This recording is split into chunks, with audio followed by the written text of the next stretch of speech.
Olá pessoal, bem-vindos novamente ao nosso canal Luz da Enfermagem.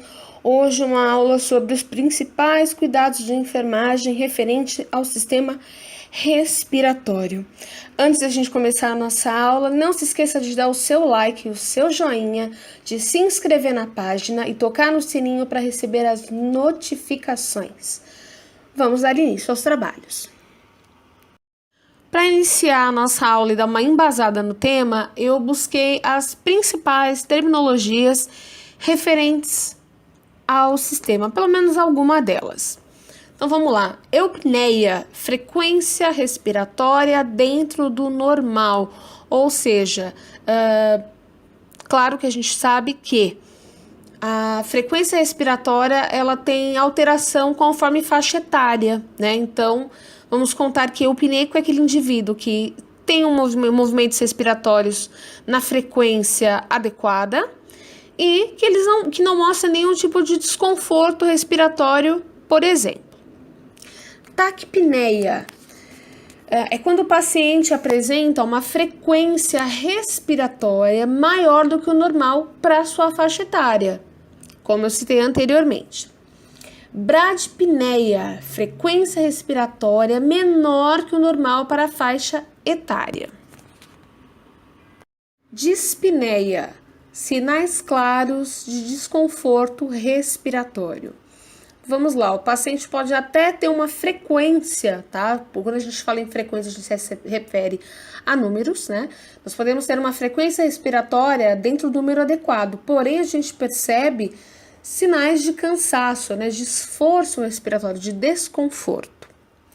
Ortopneia, paciente que só melhora o padrão respiratório com decúbito elevado, ou seja, tanto pacientes com quadros respiratórios como pacientes cardiopatas apresentam melhora do seu padrão respiratório ou relatam não conseguir respirar bem quando o decúbito está 0 ou mais baixo do que os 30 graus, que a gente geralmente, enfermeiros, recomendamos. Apneia, ausência de movimentos respiratórios. Ela pode acontecer por N motivos. Nos bebês, normalmente está ligada à imaturidade do sistema nervoso central, mas pode estar ligada a casos extremos de obesidade, no caso dos adultos, que fazem uso de alguns dispositivos para o sono, e etc. Podemos citar também a hemoptise, ou seja, é tosse, né, que vai apresentar um escarro com presença de sangue.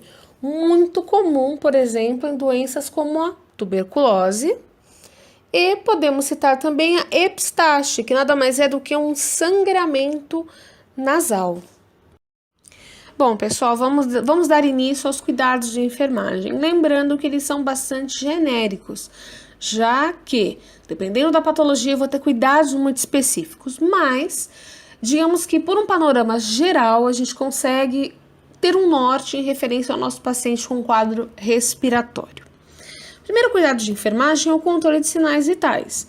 Aqui a gente vai dar ênfase à frequência respiratória e à saturação de oxigênio. A gente vai observar o número de movimentos respiratórios que esse paciente está apresentando e vai observar o padrão. Tem desconforto, o paciente tem relato também de se sentir desconfortável ou relatar a famosa falta de ar, enfim. E a gente vai observar a saturação de oxigênio. Lembrando que o indivíduo normal, a gente espera que ele sature de 93% a 100% em ar ambiente, de 92% para baixo, o ideal é ligar uma fonte de O2. Porém, já caindo para o último item aqui desse slide, oxigenoterapia, com critério. Por quê? Oxigênio, pessoal, ele é um medicamento, é uma terapia. Necessita de prescrição médica. O enfermeiro, ele tem autonomia, em muitos casos, de instalar, a princípio, o oxigênio, porém, sempre comunicando a equipe médica e a equipe de fisioterapia para regularizar a situação. Por que com critério? Se o meu paciente for portador de uma DPOC, que seria uma doença pulmonar obstrutiva crônica, ou se ele tiver alguma cardiopatia cianótica, ou seja, onde ele de base vai ter uma saturação mais baixa, eu preciso ter critério, porque muitas vezes eu vou ver a saturação do paciente e vou achar ela extremamente baixa, porém, dentro do quadro individual, ou seja, do basal do paciente ou da patologia que ele tem, aquilo ali é normal. Então, eu preciso sempre ter critério, né, na oxigenoterapia. Incentivar ingesta hídrica e alimentar. Vamos lá, ingesta hídrica. Quando o paciente tem um quadro respiratório, ele acaba comumente respirando mais vezes do que o habitual, ele acaba tendo uma perda insensível maior, ou seja, ele tende a desidratar um pouco mais, já que a gente perde, né, vapor quando a gente fala, quando a gente inspira e expira, enfim. Eu preciso garantir que esse paciente tenha uma boa hidratação, mesmo porque eu preciso que as secreções pulmonares e traqueais desse paciente elas sejam fluidificadas, o que vai facilitar a expectoração desse paciente, tá? Então, se ele não tiver nenhuma outra patologia relacionada que restrinja o volume de líquidos, eu vou incentivá-lo. Alimentação. Paciente com quadro estabilizado, é normal o quê? Que ele ainda se sinta um pouco indisposto, ou justamente pelo desconforto respiratório, ele não consiga se alimentar bem. Então, eu preciso incentivar ele a se alimentar. O que é digno de nota a respeito de alimentação? Aqui eu estou me referindo ao paciente que já está internado, já está mais estabilizado. O paciente que chega no pronto-socorro, por exemplo, com um broncoespasmo, qual que é a primeira conduta? A gente pede jejum, principalmente para as crianças e para as crianças menorzinhas, que seriam os RNs, os lactentes, ou seja, os bebezinhos. Por quê? Lembra lá, gente, criança tem padrão diafragmático. Se eu distendo o abdômen da criança, eu consequentemente pioro o padrão respiratório da criança. O adulto, nem tanto, mas é ideal a gente dar uma segurada na alimentação enquanto a gente não estabiliza a crise respiratória. Manter o decúbito elevado. Quando a cabeceira fica elevada ou o paciente está sentado, como a gente citou no slide anterior sobre a ortopneia, por exemplo, eu deixo a via aérea livre e eu facilito, eu consequentemente acabo melhorando o padrão respiratório desse paciente. Então, o ideal é que a gente mantenha aí um decúbito mínimo de 30 graus. É digno de nota, pessoal, voltando a falar a respeito da saturação de oxigênio, que em relação aos idosos, a gente consegue ainda tolerar que eles saturem ar ambiente 89, 90. Então, na verdade, a gente tem que sempre buscar saber qual é o ideal de saturação de cada paciente para que a gente possa usar a oxigenoterapia com critério. Outro fator importante digno de nota é que, junto com a equipe da fisioterapia, a gente deve tentar desmamar o uso do oxigênio, né? Geralmente o enfermeiro começa também a fazer esse trabalho junto aí com o pessoal da fisio e a equipe médica. Bom, além dos cuidados citados anteriormente, a gente deve sempre estimular a deambulação. Claro que tudo conforme a tolerância desse paciente. Tudo será conforme o quadro clínico, a questão da dependência do oxigênio, mas sempre que possível, sempre que o paciente tiver condições, estimulá-lo a sair do leito, que isso inclusive ajuda a mobilizar as secreções. Vai ajudar inclusive no atendimento da fisioterapia. Estimular tosse e expectoração. Lembra que nós estamos anteriormente sobre a questão do aumento da ingesta hídrica? Justamente isso. Incentivar o paciente a momentaneamente reproduzir a tosse para limpar, né, a árvore brônquica, ou no caso assoar o nariz também, no caso ele tenha muita ali secreção. Outro fator importante é a gente observar a quantidade, o aspecto e o odor do escarro. Então, se esse paciente tem tosse produtiva, a gente tem que observar.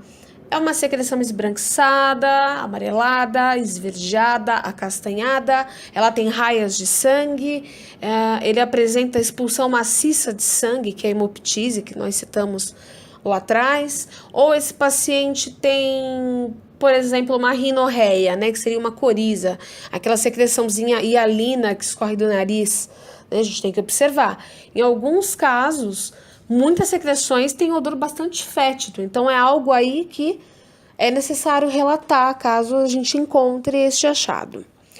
Abolição do tabagismo. Pois é, parece algo um tanto quanto redundante nos dias de hoje, onde a gente prega uma vida mais saudável e natural. Mas é muito comum pacientes portadores de asma, de bronquite, serem fumantes. E muitos não interrompem o hábito do tabagismo, né? Então, o ideal não era que eles interrompessem esse hábito na internação.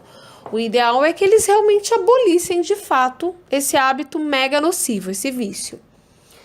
Atentar para sinais de confusão mental. O paciente, quando ele está recebendo oxigênio nos tecidos e principalmente no cérebro inferior à sua necessidade, ou seja, quando ele tem uma carência de oxigênio, ele pode apresentar confusão mental. Então, a gente tem que sempre observar.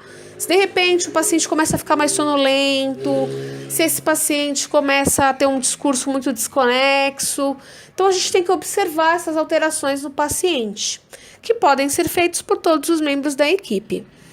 E se atentar para a presença de cianose. Cianose é aquele tom azulado, arroxeado que a gente tem da pele, que é um forte indicativo de hipóxia, né? Ou seja, uma oferta reduzida ali de oxigênio que precisa ser prontamente corrigida.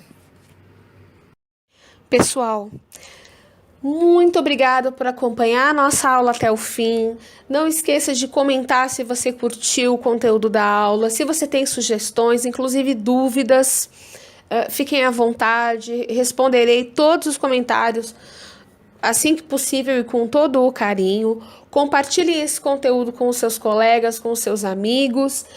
Eu não me canso de dizer mais uma vez que quanto mais a gente agradece, mais coisas boas acontecem.